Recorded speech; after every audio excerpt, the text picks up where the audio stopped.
So the first thing you want to do is you want to take the lug nuts off. And so we're going to go through this, and I'm showing you on this particular Civic. This is a 2017, and these lug nuts are actually ones that he got from the rims that he had that are kind of custom. So with that little chrome tip on the end, that's not actually a regular socket. That's actually a unique socket that came with those rims. It's kind of like a key. So you definitely want to make sure if you have one of those, keep that in your trunk. You don't want to lose that. But this is how we're taking off these rims. This is after, of course, loosening them, and then we jacked up the car. And this is his first time doing this on the brakes. So that's how quickly you can learn how to do brakes. It's just, takes a little bit of time. There's a trick. You put your foot up against the bottom of the tire like that, and that way when the wheel starts to come off, it doesn't actually like fall at you or fall off and just knock something over. So like that. So that's basically what you want to do. So pull the wheel off, and then on the very top here, this is a 12 millimeter socket. You want to put that on, and we needed to use a breaker bar because they were on pretty tight. The torque setting is supposed to be about 30 foot-pounds, and so we're breaking these loose here to show you that there's two of them. There's a top one, which is what we're doing now, and then we're going to move to the bottom of the caliper in a second, and that is the bottom one, same size of socket. I was showing him it's not the middle one, it's actually the bottom one right here. There you go. That's the one you want. So now again, we have a socket, and I have a little like a pipe to basically just break those loose to kind of, we call it a breaker bar for lack of a better term, but it's just to add a little leverage. So then we switch over to the socket and stuck it on our pneumatic ratchet, which is awesome. And so one of the things you have to make sure you do when you're doing this kind of job is you switch it from tightening to loosening, because again, it's a very common thing. You're going to go one way or the other. So we got to just kind of check that and then break this loose. And if it doesn't go right away, that's okay. You might just have to like use the actual torque of the ratchet itself and just break that loose, because that's kind of what we're trying to accomplish, is just to knock it loose so you can get those little small, those nuts will come loose eventually, but you just gotta kind of take them out. And so you can do that first one, set them on the floor.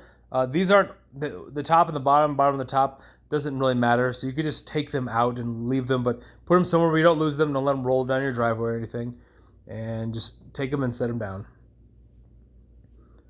And I always recommend using gloves for this job. So now we're talking about this center cap right here. You have to pull that out, not the brackets where he was just showing you. It's the center right there. That's, you want to pull and wiggle that out, and that's kind of tricky. So you just grab it and pull. Now, once we get this off, I want to show you, there are these little triangle springs that are there holding the brake pads together. What's strange is when you swap the pads out, those little triangle pieces right there, those triangles, those will keep they'll actually separate the pads from where they're sitting, and so they will get out of the out of alignment, which is really annoying. So the best thing to do, we actually had to do this twice on each side. We'll take them out. We're going to take the caliper and crush the caliper down. So we compare the brakes, look at the old ones versus the new one. Make sure we have the right pads and do one at a time just to keep it simple. And then he's showing you the orientation matters. So if you put it this way or this way, it won't go. It's only a one way. So you can't do this, we'll say wrong. So that orientation, again, is the wrong way to do it. So we're going to flip it, and then we're going to show you that's why it won't go in. So see, so you flip around like that. There you go. And then we stick it inside. Easy. But it should be keyed, so you can't do it wrong. So like I said, it's not difficult. You just want to, usually you want to either start from the bottom and you can ease it into the top groove, but also you can go to the top and go to the top first like this, and then bring it down on the bottom and push it in. So sometimes you have to lose a little bit of force, but it'll work. Or tap it in. That's the other thing we do, is just tap it. So once we have that in the right place, then you would want to take the back one off in a second. We're going to pull that back off and then do that one as well. So you do put some grease just on this pad, because there is a little bit of movement from where the caliper moves around. So you just a little bit of grease. Like I said, there's brake grease. Honestly, I think you could use other grease as well. It's probably fine. I've never had a problem with it on any of my vehicles. But some people are very greasy people. So then what we're going to do next, like I said, we're going to take off the back one. We took that one off, and we're going to put that back on. And if you don't know about the caliper is what we took that bracket off, right? When we took that bracket piece off, we're going to have to use a tool to press that back in. And if you've never done that before, there are different tools you can use. Look it up on Amazon or wherever to buy them. But it's essentially just pushing the center in to the caliper, just squeezing it back together. So once we get these in here, I'll show you. We're going to put the springs on, and it's going to get kind of a pain in the neck. So we have to we use a C-clamp, and we put the C-clamp in there to hold it while we bring the bracket over that. So we're just showing there's little pieces. We're making sure that you see that those pieces all came out correctly, so we don't have any extras in there. And so now we got to get our little triangles, and we're going to put those on in those little holes. See, remember the triangles, the top ones point down and the other one goes up. So we'll show you how to orient these here in a second. We have one in the left and one on the right pointing down.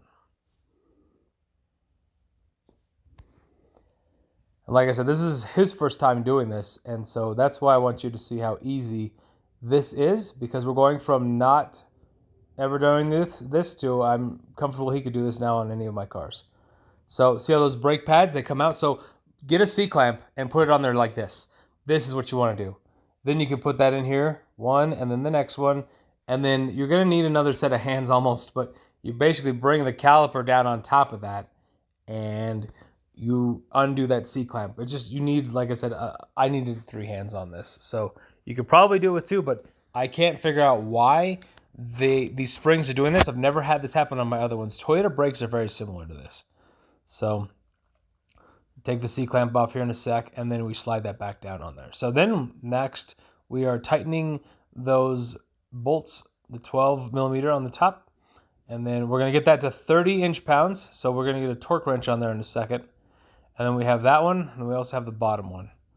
Bottom one as well is the same as the 12 millimeter, and so they're small bolts, so that's kind of nice that you just set them in there, but you got to make sure you line them up correctly, because otherwise it'll sit there and free spin on you and just waste a bunch of your time. So that's what we're trying to figure out, is if you don't line it up correctly exactly, then it'll just push against the threads, but it won't actually go in. If you hold, sometimes when it's spinning, you could put your finger on the socket too, just to make sure that the socket is actually, in fact, engaging. And we'd like to do these things by hand if we can, just to make sure we don't have it cross-threaded. But once you have it, we call this hand tight, and it's basically just get it tight enough to where your hand is there, and it's kind of taking a little bit of little bit of pressure, but not too much. And then I like to use a torque wrench. I think a torque wrench is necessary for these kind of jobs. So put that on, like I said, 30 foot-pounds, and then you're going to crank it until it clicks, and then you're going to stop.